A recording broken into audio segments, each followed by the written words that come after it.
Your ROAS is not your real ROAS. I know that sounds strange. Is it your dashboard number? How can it be wrong? But ROAS are reported by Meta and Google is one of the most misleading metrics in digital marketing.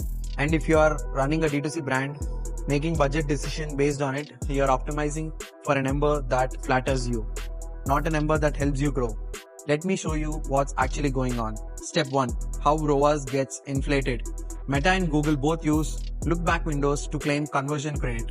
Meta's default is a 7-day click and 1-day view attribution window. This means if someone saw your ad, did not click it, just saw it, but bought something from you within 24 hours, Meta claims that as a conversion driven by your ad. Google has a similar issue with its brand search campaigns. If you are running both brand search ads and Meta ads, the same customer purchase journey gets claimed by both platforms. The result, your real revenue gets divided by your ad spend, once in Meta and once in Google. Your true ROAS, what's the business actually generated per dollar spent, is almost always meaningfully lower than both the platforms report. Step 2. The dangerous decisions. This leads to over-investing in retargeting. Retargeting audiences are small and warm. They convert easily and generate high reported ROAS, but most of those customers would have bought it anyway. Retargeting is often claiming credit for organic conversions. Under-investing in prospecting.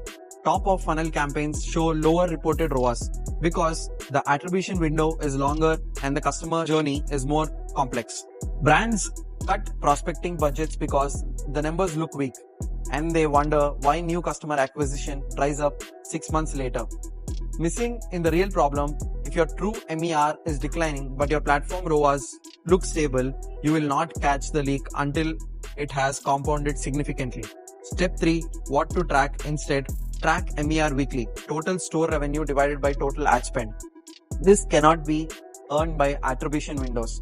Run a monthly new customer revenue analysis. Separate what comes from genuinely new buyers versus returning customers. Use platform ROAS as a relative signal only to compare ad sets against each other, not as an absolute measure of business performance. Platform ROAS is a tool for comparison, not a measure of truth.